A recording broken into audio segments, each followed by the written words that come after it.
Amigos, como padres, yo creo que lo más importante que siempre buscamos es la felicidad de nuestros hijos. Pero hay situaciones que lamentablemente no podemos controlar, como la muerte de alguien muy cercano, o una separación, un divorcio, o cambios en la vida que se va de nuestras manos.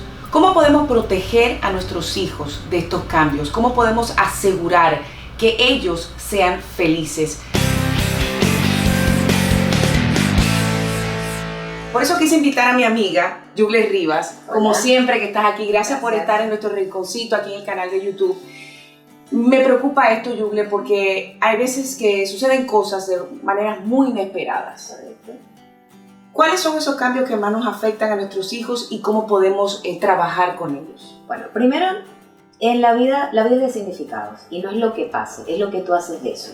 La mayoría de las veces los cambios afectan más al niño no por lo que el cambio trae en sí, sino por el manejo que el papá hace, por esa necesidad de preservar y evitarles el dolor. Pero muchas veces el dolor es necesario, el sufrimiento es opcional. Un niño necesita conectar con sus procesos de duelo cuando hay un cambio. ¿Y cuáles son esos? La pérdida de un ser querido, un divorcio, que está catalogado también como una pérdida, un proceso migratorio, donde quizás hay una separación de su rutina. Todo lo que genere un cambio en la rutina del niño va a tener un efecto trascendental y momentáneo. Pero en la mayoría de estos casos, muchos papás, desde querer cuidar, generan un sentimiento que paraliza, que es la culpa. Y tú no te imaginas la cantidad de daño que se le hace a un niño cuando una mamá se siente culpable de que se divorciaron sus padres y el niño va a crecer sin la figura paterna, o muy probablemente lo culpable que se sienten los padres de haberse llevado a un niño del país y que a él le haya costado adaptarse. Entonces, la culpa es el peor enemigo de los padres porque desde allí accionan con lástima. Pobrecito de mi hijo. Y cuando actúo desde pobrecito de mi hijo, está formando un niño que va a entender la vida desde víctima y no desde responsable. Víctima es aquella persona que entiende la vida como pobrecito de mí, y responsable es aquel que se responsabiliza de lo que pasa y que utiliza el error como fuente de aprendizaje para entender que los mejores cambios de tu vida o las más grandes sacudidas de tu vida vienen después de un cambio, porque no es malo. ¡Wow! Es un cambio de perspectiva realmente. Es cambiar la perspectiva. Es lo que tú dices, no es lo que nos pasa, es cómo reaccionamos a lo que nos pasa. Y nuestra reacción como padres tiene un gran impacto en nuestros hijos. Un divorcio, por ejemplo. Se separa una familia. Bien, vamos a compartir una fórmula con la audiencia. Pensamiento genera emoción. Una emoción genera una conducta. Lo que tú piensas, lo crees. Un papá que piense que es una mamá que se crea mala madre, va a tener esos pensamientos y va a tener acciones asociadas a eso. Y por ende los comportamientos van a ir asociados a eso. Entonces, ¿qué es lo que pasa? Lo planteo porque en el divorcio, el problema de una separación no es el divorcio, porque es un estigma bien equivocado de que todo niño producto de una separación es un niño emocionalmente inseguro. Porque existen niños más felices cuando viven padres separados que cuando sus padres están juntos. Todo niño va a querer vivir con sus papás, pero es importante evaluar que si tu niño crea los conceptos de amor, de pareja, de respeto en la infancia, ¿qué conceptos va a crear él viviendo con papá y mamá en la misma casa, pero con dos adultos que no se respeten, que no se den amor, que no hay una armonía familiar? Entonces, probablemente va a estar más dañado un niño que crezca bajo un techo disfuncional que un niño que tenga a sus padres separados. El problema del divorcio en el 90% de los casos no es la separación. Debes dejarle a tu hijo vivir las etapas. Es válido que conecte, que llore, que pase por sus momentos de molestia, porque él se va a acostumbrar, pero él necesita entender el proceso. Lo peor que puede hacer un papá es no conectes con la emoción, porque ¿qué es lo que pasa? Tú terminaste con el novio o te divorciaste del esposo y vas a un grupo de amigas y te sientas a drenar porque tienes algo por dentro que necesitas sacar. Lo primero que te van a decir es no llores por ese mínimo, ¿ok? Entonces nos ha enseñado lo social y el sistema que llorar está mal y que conectar con la emoción es de personas débiles, porque parece que todo está bien cuando no lloramos. Entonces, un papá en la mayoría de los casos, ¿qué hace? Entretenlo para que no llore, desvíale el tema para que no hable de eso. Y no debemos hacer eso. Al contrario, debemos dejarlo que se desahogue más rápido cuando drena lo que siente y sus miedos y lo habla. Tú lo escuchas y él fluye. Yo quiero que usted en este momento me escriba en sus comentarios ¿cuál ha sido esa situación más difícil que ha pasado tal vez con su hijo o su hija? ¿Cómo cómo manejarla, porque Yugle está aquí con nosotros para guiarnos. Aquí está en la descripción su información. Recuerde suscribirse, porque Yugle es como mi mano derecha en términos de criar a Marco Víctor, y tiene que suscribirse para que usted pueda estar en contacto con todas las historias que estamos haciendo, que es para ti, para tu provecho y para que podamos crecer juntos. Compártela también con otros padres. Y continuando con el tema, ese es el divorcio. El duelo, la muerte de un ser querido, que también es algo que uno no puede controlar. El duelo va a depender, toda etapa del niño va a depender de la edad que se viva. Jamás ni nunca los cambios se dan igual, siendo divorcio, duelo, separación o migración, en niños de 0 a 4 años donde no hay conciencia, porque un niño de esa edad no recuerda muchas cosas. Pero ya a los 5 años, todo lo que pase de 5 a 9 tiene un efecto mayor, porque de 5 a 9 años el niño ya tiene un nivel de conciencia superior, ya entiende lo que es la abstracción. Todo un niño de 1 año le dices, abuelito se murió y se fue al cielo, y el niño en su inocencia mira la estrella y saluda al abuelo. Pero cuando tú a un niño de 6 años le dices lo mismo, le empieza a generar un estrés porque él ya empieza a entender, ya va, y cómo subió hasta allá, y cómo es eso que es una estrella. Entonces, obviamente la comprensión es lo que hace que ese niño conecte con la idea de que nos podemos morir, de que su familia puede morir, y de que empieza a tratar de entender un tema tan confuso y complejo como la muerte. Entonces, lo primero es no te alarmes, porque la edad es importantísima para saber cómo tu niño lo va a afrontar.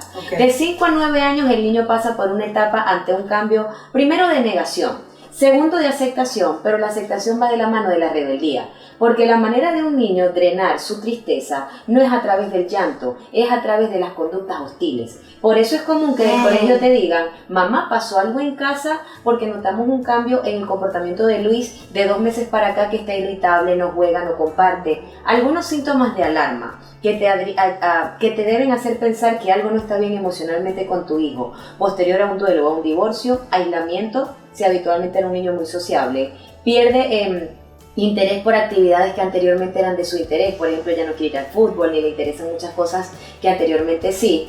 Pérdida o aumento de apetito, pérdida o aumento de sueño. Cuando entonces hay una anedonia, que es una pérdida de placer general, ya tú puedes inferir de que no es un estado esperado, de que ese niño posterior a la situación genere estos episodios, porque puede estar presentando síntomas de una depresión, porque sí se pueden deprimir los niños. ¿Y qué hacemos en ese? Busca ayuda profesional, porque ¿qué es lo que pasa? No todo lo que pasa lo puedes canalizar porque no eres super mamá ni super papá. Declárate muchas veces incompetente, no desde la frustración de no saberlo cómo manejar, pero un duelo es un proceso que te golpea a ti también como persona. Entonces, si es el duelo de un familiar o un ser querido, tú debes vivir tu proceso a la par con tu hijo. Pero si ya este duelo se vuelve patológico o la separación se vuelve patológica, ¿y qué es la palabra patológica? Esperado es que por un periodo de tiempo el niño presente conductas, pero cuando ya después de 3 meses que pasó la separación o la pérdida, en el niño en vez de mejorar se agudizan estos comportamientos, allí hay algo que trabajar y debes buscar ayuda profesional porque no eres terapeuta para encargarte de estos procesos con tu hijo. Entonces, parte de ayudar a nuestros hijos a lidiar con estos cambios de la vida que son inesperados son dejar que ellos se desahoguen. Informarle primero. Muchos papás, como no saben cómo manejar la situación, le generan mucha incertidumbre y deciden no contarle porque el niño está muy pequeño para comprender. ¿A qué edad se le debe contar? Desde los 4 años ya un niño tú te puedes sentar y decirle, desde mañana papá y mamá no van a vivir juntos, vas a tener 2 casas, vas a tener casas diferentes, la rutina va a ser de esta manera. Porque yo ahora te invito a ser empática y a ponerte en los zapatos de un niño. Si yo te pregunto a ti, ¿cuál es la emoción que más malestar general te genera y más alteración fisiológica? La felicidad te la gozas, la tristeza la sufres, la rabia la drenas, pero la incertidumbre te agota. Porque no saber qué va a pasar es agotador. Y lo mismo le pasa a un niño. Él tiene el deber de saber qué está pasando. Primero informarle. Segundo, en el proceso de informar, estar muy atento a su proceso de aceptación, pero permitirle espacio donde decirle, llorar está bien, que si se te desahogue. sientes triste, habla con mamá. Exacto. No pasa nada si tú tienes una molestia, te voy a escuchar, porque en este proceso de cambio es normal y esperado que tú te sientas mal y aquí vamos a estar nosotros para escuchar. Perfecto. Que drene. Entonces, tercero es observarlo. Exactamente. Para ver que esta reacción no sea patológica o anormal. Exactamente. ¿Y qué sabes que es un indicador anormal y que te está diciendo que el niño no está manejando las cosas como debe? te llaman del colegio y te dicen, Andrés tiene una semana pintando a su mamá, a su papá y a él agarrados de manos todo el tiempo. Y todo el tiempo dice, entonces cuando tú dices, vas por, y lo he llegado a ver, vas por una fuente y mientras todos los niños lanzan monedas pidiendo que quieren ir a Disney u otro deseo, su moneda es quiero que mis papás estén juntos. ¿Y cómo les ayudamos a entender? Ese niño que tiene ese deseo reprimido, en el 80% de los casos está confundido porque no ha tenido padres que se sentaron a conversar sobre lo que iba a pasar y le anticiparon la situación. Y cuando tú como papá o mamá no le anticipas cómo va a ser la vida después del divorcio, lo único que estás generando es que el niño entienda que perdió a su familia y que lo abandonaron. Entonces el daño es más grande cuando tú, por evitarle un dolor, le obvias información cuando él necesita saber a qué se va a esperar. Ok, y si ya metimos la pata, Okay. si no informamos al niño, si no le dimos ese espacio para que se desahogue, ¿cómo arreglamos la situación? Es trascendental, solo que lamentablemente en estadísticas casi nunca se puede conseguir, porque en el 90% de los casos las personas divorciadas o los adultos, muy poco porcentaje tienen la inteligencia emocional para ponerse de acuerdo en base al niño. Entonces, ¿sabes cómo se soluciona eso rapidito? Cuando papá y mamá se sientan los dos a tener una conversación con el hijo y le dicen, no es tu culpa, aquí estamos para ti, te vamos a amar siempre. El que no vivamos juntos no hace que no seamos una familia, porque hay muchos estilos de familia, hay niños que viven con sus abuelitos, que viven con el papá o que viven de esta manera, y que tengamos dos casas diferentes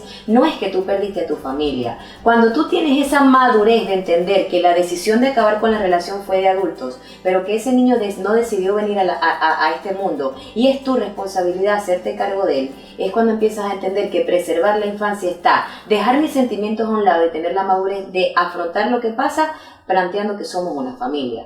Muchos niños, productos de divorcio, te dicen que anhelan más que una fiesta de miles de dólares, poder tener una fotografía con su papá y su mamá el día de su graduación o de un día importante porque estas dos personas nunca se pudieron hablar. Y para un niño lo más trascendental de su vida son sus padres, porque mamá es su objeto de amor y papá es su figura de protección y es su superhéroe. Tú, en estos momentos de tu vida, y ya eres una adulta, ¿cuántas veces no buscas de alguna manera la aprobación de tu padre o de tu madre? Y de alguna manera te duele o te choca cuando no validan lo que haces o te cuestionan, porque todos somos niños, que tenemos un niño herido que cuando no recibe el amor y el cuidado de nuestros padres nos acompaña. Y quiero cerrar esta parte con esta frase. Es más fácil edificar en niños emocionalmente sanos que reparar adultos rotos. Porque el adulto que quiere ser feliz, lo primero que tiene que sanar es su infancia. Y si muchos padres entienden esto antes de tiempo, podrían prevenir muchas heridas que tiene ese adulto que tiene que ver con su historia y con lo que sus padres no le dieron. ¡Wow! ¡Qué! Es importante. Yo me he quedado impactada con esto.